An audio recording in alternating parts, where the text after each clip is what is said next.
दोस्तों बात करें तो अभी रिसेंटली इंडियन गवर्नमेंट है ना, उन्होंने पबजी मोबाइल के ऊपर एक बैन लगाया था। कुछ दिन पहले की बात ये है और अभी कुछ ऐसी खबरें सुनने में आ रही कि शायद से जो चीज़ है ना वो अनबैन हो सकती है और पबजी मोबाइल कम बैक कर सकता है।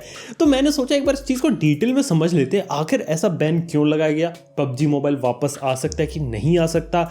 इसके साथ ही टिकटॉक की स्टेट भी पता करेंगे और खास बात ये क्या Garena, free fire, call of duty mobile के ये भी बैन हो सकते हैं। एग्जैक्टली फ्यूचर क्या है, सारी बातें इस वीडियो में हम अच्छे से डिस्कस करने वाले। तो पूरा वीडियो आप एंड तक देखना, काफ़ी सारे पॉइंट्स है इसके अंदर जो कि आपको समझ में आ जाएंगे इस वीडियो देखने के बाद।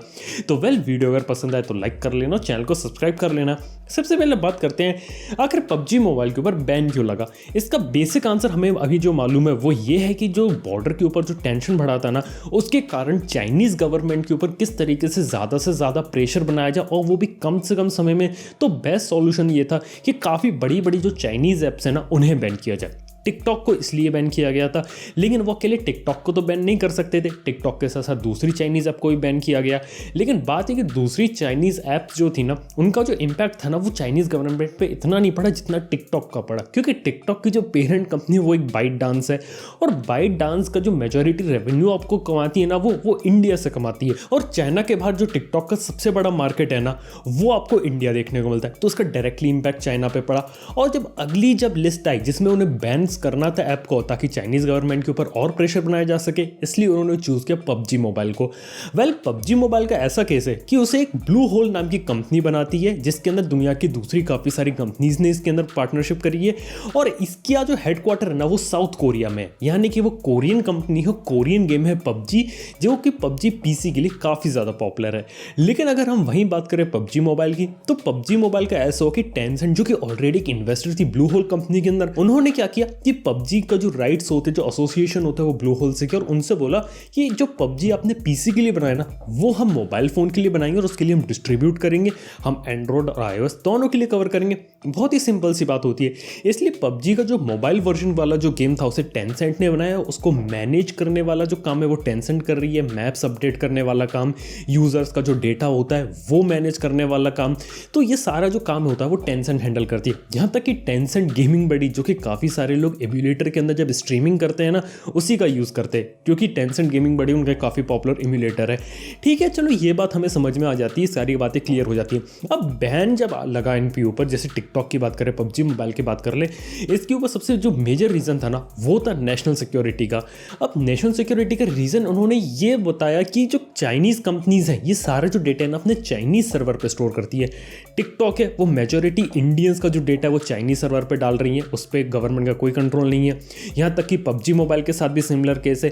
पबजी मोबाइल से जो लोग ट्रांजैक्शन वगैरह कर रहे हैं वो चाइना जा रहा है डायरेक्टली, क्योंकि टेंसेंट उसके पास जा रहा है मेजॉरिटी पैसा, और फिर टेंसेंट के बाद ब्लू होल बाकी जितनी भी कंपनीज है उनके अंदर की जो डीलिंग होती है वो हिसाब से पैसा जो होता है वो शेयर करती है। लेकिन मेजॉरिटी बात है कि इंडियंस किड्स होते हैं जो काफ़ी सारे मोबाइल फ़ोन यूजर्स हैं, उनका डेटा भी जो है ना वो बाहर जा रहा था। सबसे पहले तो इस चीज़ को रोकने के लिए उन्होंने किया और उनको सबसे आसान काम लगा कि ऐप्स को बैन करना कंपैरेटिवली मोबाइल फ़ोन को बैन करने के कंपैरिजन में ज़्यादा आसान है। यानी कि अगर वो टिकटॉक को बैन कर रहे हैं या पबजी मोबाइल को बैन कर रहे हैं, ये बैन है ना सिर्फ 24 घंटे के अंदर इफेक्टिव लाया जा सकता है, क्योंकि इस चीज़ को बैन करना, इंप्लीमेंट करना बहुत ही ज़्यादा आसान है।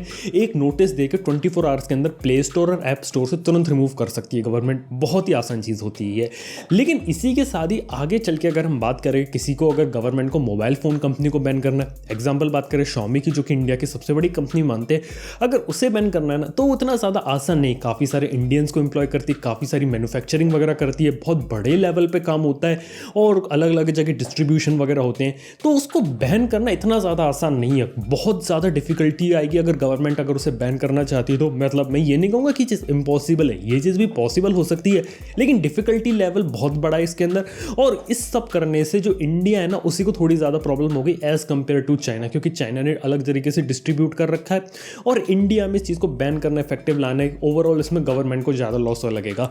लेकिन ऐप्स को बैन करना यहाँ पे काफ़ी समझदारी भरा फैसला था, इसलिए ऐप्स को बैन किया गया नेशनल सिक्योरिटी के नाम पे, जो कि काफ़ी एक अच्छी चीज़ है। और इसलिए आपको इंडिया में पबजी मोबाइल का बैन देखने को मिला। लेकिन अब बारी आती है कि पबजी मोबाइल वापस आ सकता है, क्योंकि अभी तक हमने टिकटॉक की बात सुनी है, वो तो वापस नहीं आ पाया। और टिकटॉक जो है वो अपने जो सर्वर्स होते हैं, जो डेटा होता है, वो तो इंडिया में भी रखने को तैयार है। इसके पीछे का मेन रीज़न है कि टिकटॉक का डायरेक्ट एसोसिएशन है बाइट डांस से, और बाइट डांस एक चाइनीज़ कंपनी है। इसलिए अभी टिकटॉक के साथ ऐसी कुछ बातें चल रही है कि टिकटॉक का जो यूएस ऑपरेशन या फिर इंडिया ऑपरेशन है वो ओरेकल खरीद सकती है, माइक्रोसॉफ्ट खरीद सकती है। इवन जियो के साथ हम बातें सुन रहे हैं कि टिकटॉक को जियो ओन कर सकती है। जी हाँ, ये बातें हो सकती है। सिमिलरली पबजी मोबाइल की तरफ से भी किसी स्टेटमेंट आता है, जिसे देख के पता चलता है कि जो पबजी मोबाइल है ना, उसका भी टेंसेंट के साथ जो एसोसिएशन था ना, वो एसोसिएशन रिमूव करके इंडिया के लिए एक स्पेशल वर्जन निकाले पबजी मोबाइल का, जो कि इंडिया के लिए रहेगा। और जिससे जो ब्लू होल कंपनी है ना, वो उसे डायरेक्टली ऑन करेगी, और कोई भी जो डेटा इंफॉर्मेशन होती है ना यूजर्स की, वो आपको चाइनीज सर्वर पर बिल्कुल भी नहीं जाएगी, और वो जहां तक हो सके उसे वो इंडिया में रखेंगे। इस तरीके से इस प्रॉब्लम को वो लोग सॉल्व करने वाले। लेकिन क्या प्रॉब्लम रातों रात सॉल्व हो सकती है? वेल नहीं, इसमें काफ़ी सारी अड़चने वगैरह आएंगी और थोड़ा सा टाइम लगेगा, लेकिन डेफिनेटली ये चीज़ वापस आएगी। अब इसके साथ एक और सवाल ये आता है, क्या दूसरे गेम्स के साथ भी ऐसा हो सकता है? जैसे गरीना फ्री फायर के अंदर भी टेंसेंट का इन्वॉल्वमेंट है, कॉल ऑफ ड्यूटी मोबाइल को टिमी स्टूडियोज बनाता है, उसके अंदर भी टेंसेंट का इन्वॉल्वमेंट है। इवन एपिक गेम्स के अंदर भी मेजॉरिटी स्टेक्स हैं, वो भी टेंसेंट के हैं, जो कि फोर्टनाइट ओन करते हैं। तो इसके पीछे का मेन रीज़न ये है कि गवर्नमेंट ने ऐसा नहीं बोला कि एक जो कंपनी है जिसके अंदर टेंसेंट का इन्वेस्टमेंट है, हम उसे बैन कर रहे हैं। जी नहीं, उन्होंने यह बोला था कि एग्जैक्टली कोई भी गेम या ऐप है, वो अगर डायरेक्टली चाइना अपना डेटा भेजती है और चाइना से वो डायरेक्टली ऑपरेट करती है, यानी कि चाइना में उसका हेडक्वार्टर और इंडिया में अगर उसे डायरेक्टली ऑपरेट कर रहे हैं, तो वहाँ पे प्रॉब्लम हो सकती है, और तब जाके वो ऐप है वो बैन हो सकती है। लेकिन अगर किसी कंपनी में अगर टेंसेंट का एसोसिएशन है और टेंसेंट को अगर पार्टनरशिप ले रखी है और वो डायरेक्टली चाइना से उन्नीक कर रही है और उसे इंडिया में अलग तरीके से चलाया जा रहा है, तो फिर उस ऐप को शायद इंडिया में बैन नहीं किया जाए। इवन एपिक गेम्स के साथ भी ऐसा है, क्योंकि जो एपिक है वो फोर्टनाइट को ओन करते हैं और जो फोर्टनाइट है वो यूएसए का है, इसलिए सारा जो कंट्रोल होता है वो यूएसए से चलता है। कॉल ऑफ ड्यूटी मोबाइल है वो एक्टिविजन बनाती है, जो कि यूएस बेस्ड कंपनी है। उसका मोबाइल वर्जन टेंसेंट ने बनाया, और अगर उस पर टेंसेंट का ज़्यादा एसोसिएशन है और उसकी भी कहानी अगर पबजी मोबाइल जैसे ही है, कॉल ऑफ ड्यूटी मोबाइल की भी, अगर वो call of duty mobile India में कोई खेल रहा है, उसका सारा डेटा अगर चाइनीज सर्वर पर जा रहा है, तो वेल वो भी हो सकता है। लेकिन अगर वो सारा का सारा जो एसोसिएशन टेंसेंट से वहाँ खत्म कर दें और ये शो करे कॉल ऑफ ड्यूटी मोबाइल है उसे कंप्लीटली अमेरिकन कंपनी ओन कर रही है, और वो जो है ना उसका जो डेटा है वो इंडिया में ही रह रहा है, तो हो सकता है वो बैन ना हो। भले ही जो अमेरिकन पेरेंट कंपनी है उसके अंदर टेंसेंट की डायरेक्ट शेयर की पार्टनरशिप हो। जी हाँ, अगर ऐसा होता है तो ये चीज़ें पॉसिबल हो सकती है।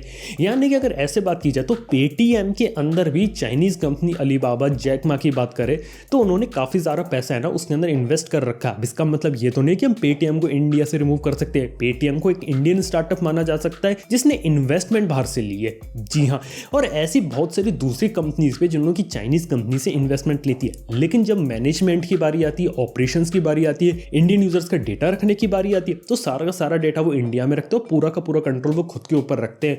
यानी कि बाहर से वो पैसे ले रहे हैं, इंडिया से वो प्रॉफिट बना रहे हैं और उसमें से कुछ शेयर वो उस कंपनी को देते हैं at the end of the day. इस तरीके से आज के समय में आपको बिजनेस देखने को मिलता है। सिमिलर यही जो स्ट्रेटेजी ना करने वाली बाकी सारी कंपनीज भी, अगर टेंसेंट है वो डायरेक्टली गेम को बना नहीं सकती, डायरेक्टली गेम को बेच नहीं सकती, तो शायद वो किसी मीडिएटर वगैरह के थ्रू जाए, या ब्लू होल के अंदर टेंसेंट ने इन्वेस्ट कर रखा है तो ब्लू होल डायरेक्टली इंडिया में अपना स्पेशल गेम बनाए, इंडिया में सर्वर्स वगैरह को मैनेज करे और सारा काम अगर वो करेगी ना तो शायद पबजी मोबाइल है वो वापस आ सकता है। सिमिलर केस टिकटॉक के साथ भी है। अगर बाइट डांस का अगर वो टिकटॉक का ऑपरेशन किसी ने खरीद लिया और वो पूरी तरीके से इंडियनाइज हो गया, चाइनीज कनेक्शन रिमूव हो गया, भले इनडायरेक्टली किस तरीके से भी रहे, तो हो सकता है कि टिकटॉक भी आपको वापस देखने को मिल जाए। जी हाँ, ये चीज़ें भी बिल्कुल प्रैक्टिकली पॉसिबल हो सकती है। तो खैर ये सारी बातें ना आने वाला वक्त ही बताएगा कि एग्जैक्टली बैन हटता है कंप्लीटली कि नहीं हटता, क्योंकि इस समय देखा है तो कंपनीज कोशिश कर रही है अपने आप को इम्प्रूव करने की और गवर्नमेंट से बात करनी किस तरीके से जो बैन अभी लगा है ना उसको रिमूव किया जा सके, या फिर कुछ ऐसे चेंजेस लाए जा सके जिससे जो बैन है ना उसे बाईपास किया जा सके। जी हाँ, अभी के समय में जो कहानी है वो कुछ इस तरीके से चल रही है। तो मेरे को लगता है कि सारी चीजें आगे काम कर सकती है, लेकिन इसमें थोड़ा सा आप लोगों को टाइम देना पड़ेगा। और गवर्नमेंट का जो मेन मोटिव था, जो फाइनेंशियल लॉस करना था इन कंपनीज का, शायद वो करने में पॉसिबल रही है। बाइट डांस की जो मार्केट वैल्यू थी वो काफी कम हुई जब टिकटॉक बैन हुआ था। और वहीं अगर हम पबजी बैन के बारे में बात करें तो टेंसेंट की जो मार्केट वैल्यू होती है ना वो $34 बिलियन कम हुई थी। तो देखा तो कहीं ना कहीं तो इंपैक्ट पड़ा है, और इसी जो इंपैक्ट होता है ना इसी को सॉल्व करने के लिए कंपनीज अलग अलग तरीके से तैयारी करेंगी। इन चाइनीज गवर्नमेंट अलग तरीके से तैयारी करेगी, इंडियन गवर्नमेंट अलग तरीके से तैयारी करेगी। तो देखा तो इस टाइप की चीजें चलती रहती है।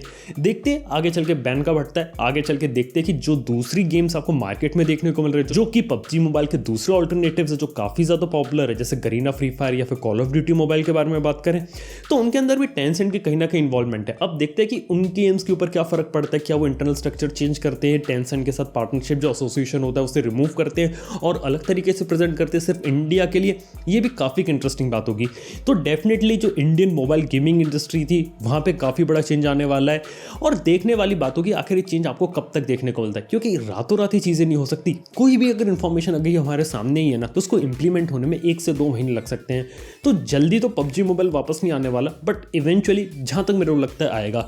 वैसे इस बारे में कोई आप न्यूज़ वगैरह मिस करना नहीं चाहते तो why don't you subscribe to the channel को सब्सक्राइब करो, आपको काफ़ी सारे इन्फॉर्मेटिव और अमेजिंग वीडियोस देखने को मिलते रहेंगे।